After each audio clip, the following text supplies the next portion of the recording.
Hey, what's up guys, welcome back to another monster video. So in today's video, I'm going to be doing another tier list, but this time it's for ancestral monsters. A lot of you guys have been asking for this, so here it is. Next time, I'll probably do a best Alpine era. If you guys want me to do a best Alpine era, I was actually thinking about doing that. You guys can let me know in the comments down below.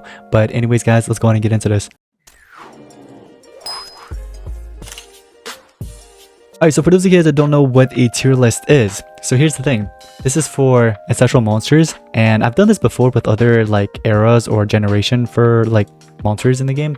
But here we have basically all the ancestral monsters, and S basically means it's literally the best. It's the most OP right now in the game.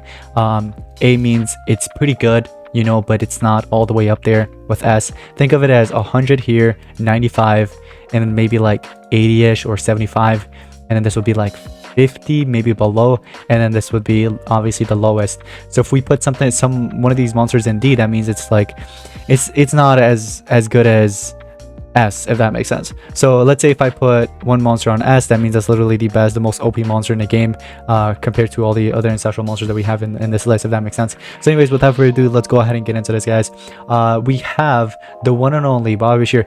Okay, with Bobby Shear, I feel like this monster, like a lot of you guys are like having mixed feelings about this monster. Me personally, I think he is one of the most OP, if not the most OP monster right now in the game, as an ancestral especially. So me personally, I really enjoy using this monster, and I really think he's like one of the best. Can we call him broken?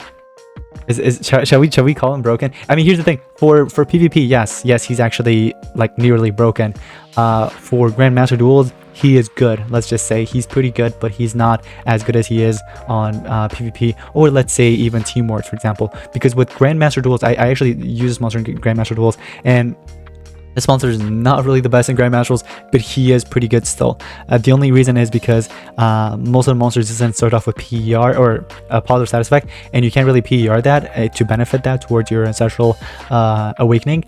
And another thing is no relics, right? So you can't even benefit from that one relic that kind of PER twice for you.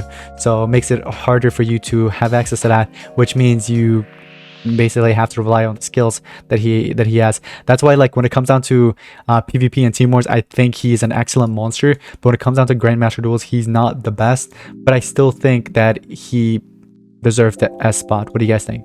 I believe he's there. When it comes down to Grafani Iron Wings, I feel like Grafani Iron Wings is basically usable anywhere. Adventure map, PvP, Team Wars, Grandmaster duels, whatever. Obviously, you can't use it in Grandmaster duels right now, so we can't really say that. But he was good on his own time, you know, when Grandmaster duels was the season when he came out, you know what I mean, and he was available in there.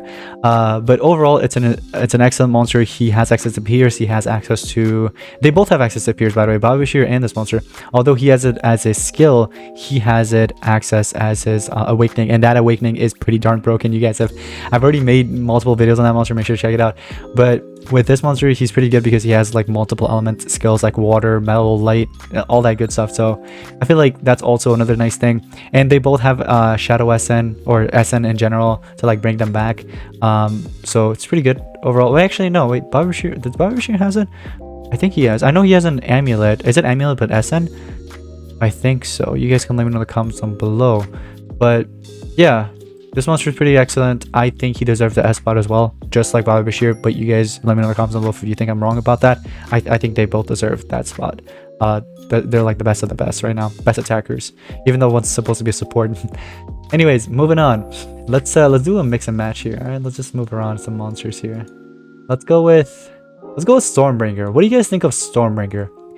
Me personally, I don't think he deserves S spot for sure. No, he doesn't deserve that. He is a pretty good attacker. Okay, he's pretty powerful. But when it comes down to like having access to cool stuff like they do, like Pierce, cool traits, you know what I mean, not as nice as they are, obviously, especially this one. So I personally think he deserves either B or A spot. What do you guys think? Like, he's still pretty good, but he's just not up there all the way, you know what I mean? So me personally, I think I'm gonna put him maybe in B spot, if not A spot. All right, for now, let's leave him in A spot. We might actually change things around here and there later on, but for now I'm just gonna put it on A.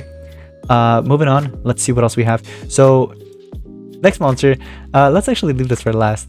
Next monster we have is the one and only Rover. Now, I'm not really a huge fan of this monster. I feel like he's like a waste of an ancestral monster. Shall we use that word? I personally don't enjoy using this monster. I don't see him on PvP being used, not even like the top 100. Like nobody uses him. You know, there's better ancestrals obviously to use, even though his role is supposed to be support. You know, comparing support to like monsters here, obviously attackers, like they definitely have different roles. It's not like they're both attackers, that's why one's being used, the other one's not. You know what I mean? He literally has his own role, but it's just not that great. You know what I mean? I feel like he could have been better. I feel like they kind of like wasted him. They kind of did him wrong. I personally think he deserves either C or B spot. Probably C in my opinion. I think he deserves the C spot. Moving on. Okay, raid skin. If you need a tank, okay, so tank's not bad, obviously, but the thing is with this tank, I would rather use Scat Cold over this tank. You know what I mean? Is it just me? I personally like Scat Cold more. Another thing is, he's a bit weird. Like, he's supposed to be a tank, but he's also an attacker in a way. Kind of like Scat Cold, I guess, but Scat Cold is better in my opinion. I think that Raid Skin, here's the thing with Raid Skin, he just benefits from tortures, right? If there's tortures, yes, he can do really, really nice. But if there's no tortures, obviously, he doesn't really perform that well in battle. So with that being said, I believe he deserves C spot with that, if not B actually. I would probably do B. I don't want to do him that wrong. I think he's better, slightly better than this monster obviously, but doesn't deserve A or S spot. Moving on to the last and only ancestral monster, which is the Tenon Tideborn. Okay, so Tideborn, he's pretty good. He's an excellent denier. Probably the best denier right now in the game, I would say, arguably, right? So I believe that this monster deserves a spot. So the way it goes, this monster is pretty good, but I don't think it deserves a spot. Not the S category. Like if you were to choose between Baba Bashir or Grafani Iron Wings over this, you'd obviously go with one of these over her or over him, right? Come on. So obviously they have different roles, but I think, you know what? I'm gonna put it on S. I think he's pretty good. He has healing abilities. Life regen obviously comes with healing. There is a lot of denial skills, CDA, anticipation, trait disable, kind of, if that makes sense. Like you just disable anticipation, which is technically a trait, which is pretty nice. That could come in handy. I believe he also has remove evasion skills, if I'm not mistaken. He's just pretty good overall. So I don't want to put him on 8. Like it doesn't mean, if I put it on 8, it doesn't mean like, oh, he's like as good as he's pretty good still, but like I just, you know what, we're just gonna put it on S tier. I think these three, in my opinion, are the best. But if I had to put them in order, like in terms of, oh, which one I like more in terms of these three monsters, I'm gonna have to do it like this. It would be Baba Bashir. This is for PvP and Team Wars. It would be Baba Bashir first, Refining Iron Wings, and then Tideborn. And then obviously the list goes like this. You know what I mean? Stormranger is pretty good, but obviously not as good as these two in terms of like attacking. So that's why I put Stormranger on A spot. He's still pretty good, but obviously not better than these three. And he's better than Rover, but Rover isn't better than any of these guys, obviously. So yeah, guys, I just wanted to make this tier list for you guys. Let me know in the comments down below what you guys think of this, and if you guys have a different type of list, let me know in the comments down below. I'd like to see it.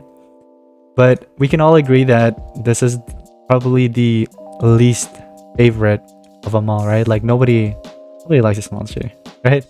Some of you guys probably do, but like if you had to choose between him and let's say this one, you'd go with him. And if you had to choose between him or this, you'd go with this, obviously. You know what I mean? So it's just like, he's just down there. You know what I mean? I actually wanted to put him on D, but no, I don't want to do him that bad. I'll just put him on C spot, C category. Anyways, guys, that's gonna wrap it up for today's monster video. Let me know in the comments down below if you guys want me to do one for Alpine Era, and that's gonna be pretty much it. Thank you all so much for watching. I'll see you in the next one. Peace out.